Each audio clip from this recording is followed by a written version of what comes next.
No episódio de hoje tem novidades do Banco Central do Brasil, o registro de duplicatas em 4 registradoras e o primeiro registro em blockchain de compra e venda no mercado imobiliário. Eu sou Maurício Magaldi e esse é o Block Drops, o primeiro podcast em português sobre blockchain para negócios. As notícias que você ouve aqui não têm qualquer vínculo com o meu trabalho atual, não configuram nenhuma forma de patrocínio, propaganda ou incentivo para o consumo e têm o foco exclusivamente educacional para o mercado. Na primeira nota de hoje, a gente tem aqui, na verdade, 2 links, estão aí na descrição do episódio. O primeiro é um link sobre o comentário do presidente do Bacen, Roberto Campos Neto, onde no 10º fórum do Pix, o Pix é o novo sistema de pagamentos instantâneo brasileiro, que não é blockchain, que não faz uso de blockchain, o Campos Neto voltou a mencionar criptomoedas. Isso a gente já tinha comentado aqui num outro contexto, né? Mas dessa vez a análise dele é um tanto interessante. Ele cita aqui como o motivo da criação das criptomoedas, em particular o Bitcoin, foi em função da demanda das pessoas de ter um meio de pagamento. E aqui, entre aspas, barato, rápido, seguro, transparente e aberto. Fecha aspas. Então, ele meio que atribui aos bancos centrais o fato de não ter atendido essa demanda por pagamentos com essas características, a criação e a adoção das criptomoedas como um meio de pagamento que satisfaz estes 5 critérios, ou estas 5 características, como ele cita na fala dele aqui, de acordo com o artigo. Então, o preciosismo dos bancos centrais, na opinião dele, tornou impossível que os bancos centrais atendessem essa demanda da população. Eu sei que existem vertentes das mais diferentes analisando esse tipo de situação, e eu acho particularmente que é uma discussão importante para a gente ter do ponto de vista histórico, nem tanto do ponto de vista prático.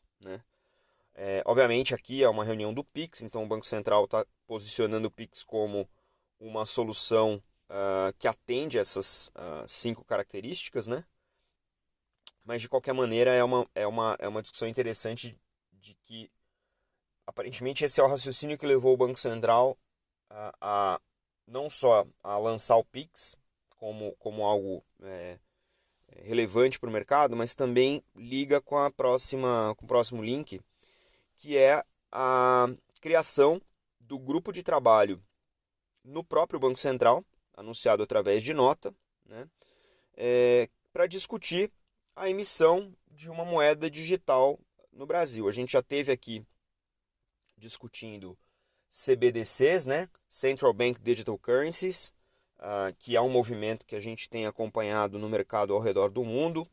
Alguns expoentes aí como o dólar digital, o yuan digital, já tem alguns estudos na França em relação ao euro. Então, obviamente existem outros países discutindo e aplicando já essa possibilidade monetária, por assim dizer.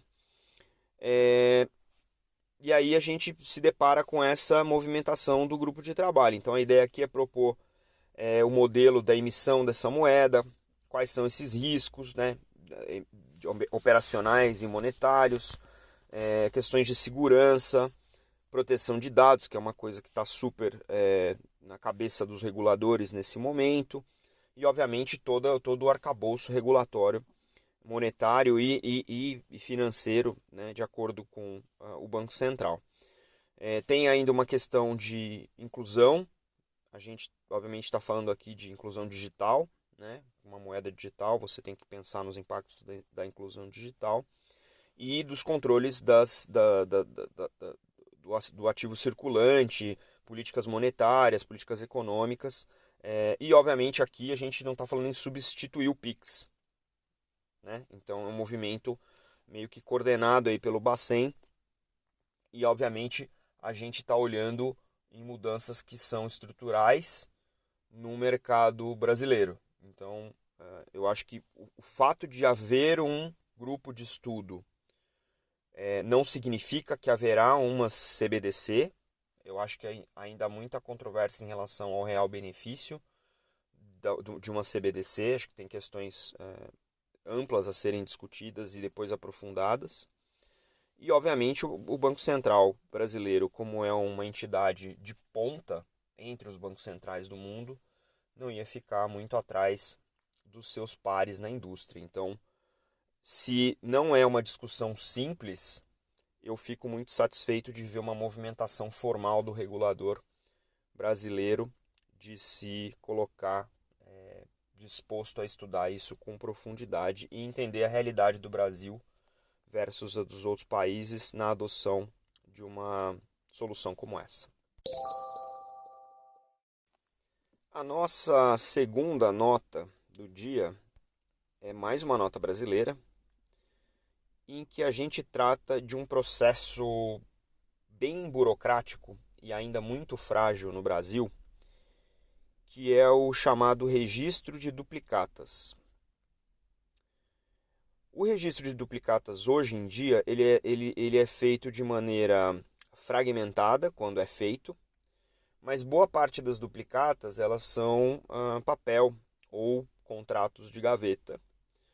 E isso impede com que um mercado, eu vou chamar mercado secundário, mas existe um mercado de antecipação, né, de desconto dessas duplicatas. São valores a futuro, você desconta com deságio, né, e a dívida fica com quem, o recebível futuro fica com quem descontou para você o valor dessa duplicata. E aí, esse registro ele é importante para que você não tenha uma mesma duplicata sendo descontada, né, ao redor do mercado várias vezes. Porque a dívida é uma só, se você descontar várias vezes, você vai estar se alavancando e, obviamente, fraudando um contrato que aquela duplicata representa, né? E aí o que é legal aqui é que a gente tem várias câmaras registradoras se organizando para operacionalizar o mercado de desconto de duplicatas de maneira ampla no nível da indústria. Então, é um projeto que envolve a Bolsa, a B3, envolve a CIP, que é a Câmara Interbancária de Pagamentos, a Central de Recebíveis, que foi recém-lançada, a CERC, e a Central de Registros de Direitos Creditórios, a CRDC.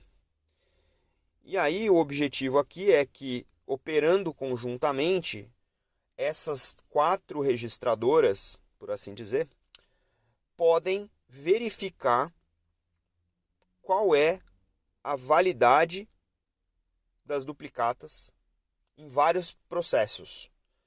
Então, do ponto de vista de blockchain, você tem uma rede com 4 participantes que têm responsabilidades similares do ponto de vista de registro dessas duplicatas, e você vai poder oferecer para os bancos que descontam essas duplicatas ou para as financeiras que descontam essas duplicatas serviço de qualquer um desses participantes para que o banco, antes de descontar a duplicata, num exemplo fictício aqui, possa checar contra esse registro se essa duplicata já foi descontada em qualquer outro lugar do mercado.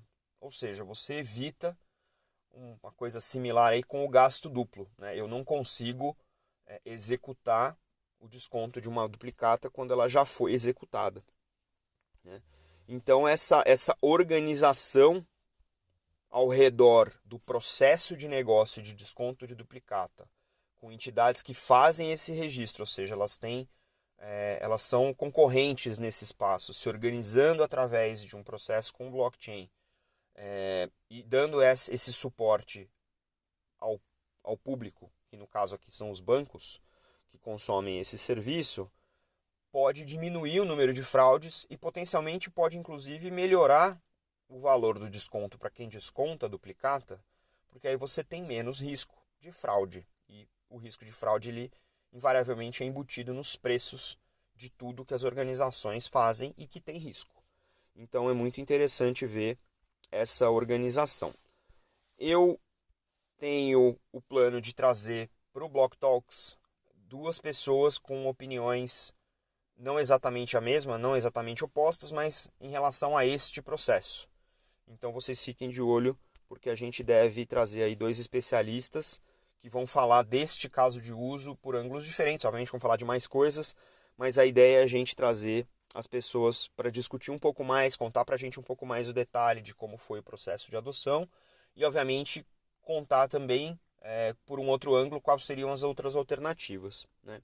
Eu acho esse momento um momento interessante no mercado e, obviamente, olhando para o que vem pela frente, a gente pensa que mais pode estar sendo controlado ou gerido pelo mercado de maneira distribuída para melhorar o risco de fraude, ou para minimizar o risco de fraude, melhorar os preços para os clientes finais, melhorar os valores que a indústria financeira gera para os clientes finais e como esses próximos ativos, né, além da duplicata, vão impactar a maneira como o mercado negocia, como os bancos oferecem serviço e, de repente, quais outros novos modelos de negócio esse tipo de infraestrutura no nível da indústria habilita.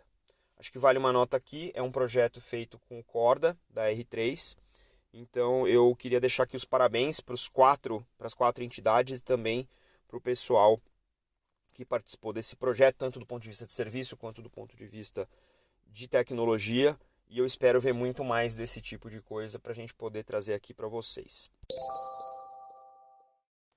A última nota de hoje também é do Brasil. Olha só que legal. 3 notas locais aqui essa semana. A RKM Engenharia, que é uma construtora de imóveis residenciais em Minas, anunciou essa semana uma operação de compra e venda dos seus apartamentos, na verdade 2 contratos, registrando através de blockchain e uma operação com um aplicativo mobile. Olha que interessante. Essa operação utilizou uma plataforma desenvolvida pela Growth Tech, que a gente já trouxe aqui, né? O Hugo esteve aqui falando com a gente sobre as oportunidades nesse mercado. E olha só, agora estão colocando aí para rodar um piloto de uma solução usando essa solução da Growth Tech. Então, um processo de digitalização ou digitização que a RKM já vem fazendo com outras disciplinas, com escritura e registro de cartório, e agora estão levando isso cada vez mais próximo para a experiência do cliente deles, do cliente que compra imóvel, né? O Hugo, que esteve aqui com a gente, também está trabalhando com blockchain já tem vários anos, começou lá com blockchain para cartórios, e agora eles estão aqui com essa solução Prop Ledgers, que cuida do ciclo de vida desse processo de compra e venda, né? E registrando aí em blockchain esse contrato, as suas regras, né, os seus prazos, as obrigações, etc. Fazendo não só essa esteira do processo, mas também cuidando da criação de identidades digitais dos lados envolvidos nessa transação, né? E, obviamente, garantindo a prova de quem comprou e quem vendeu a prova de vida, né? Perdão, de quem comprou e quem vendeu esse imóvel. Então, interessantemente, a gente vê que não só no mercado imobiliário a gente pode ter processos como os processos de tokenização, que a gente, de certa maneira, já trouxe aqui também alguns cases, né? No Japão especialmente, e olhar pelo ângulo do processo de venda, né? Então, se a gente pensar que no Brasil, se você for comprar um imóvel e depender de repente de um crédito imobiliário ou do Sistema Nacional de Habitação com a Caixa, você vai passar por um processo burocrático super extenso que vai envolver pelo menos 2 bancos, cartórios, revisores, né, auditores do imóvel, tem várias custas processuais nesse fluxo.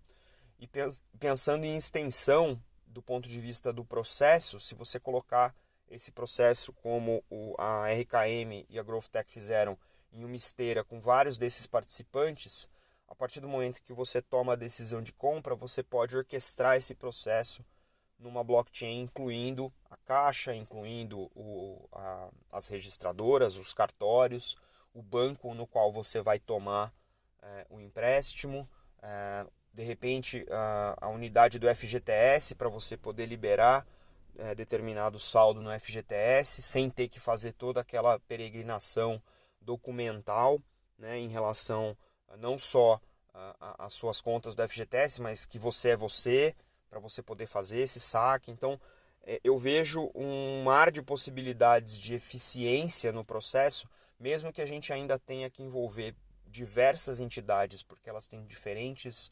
responsabilidades no processo do crédito imobiliário, colocando isso numa esteira muito mais ampla, começando, obviamente, por quem vende o imóvel e por quem compra, mas depois abarcando outros pedaços do processo em que isso seja mais complexo e requeira mais participantes. Então, acho que é um primeiro passo importante e gostaria muito de ver esse projeto ou projetos desse tipo se estendendo na cadeia burocrática, documental ou processual do mercado imobiliário, e de repente isso reduz não só os custos todos, mas também reduz o tempo em que o comprador e o vendedor ficam parados esperando toda essa tramitação para liberação dos valores. Então, eu acho que é um primeiro passo em direção de algo muito mais eficiente, de uma indústria muito mais eficiente e muito mais acessível.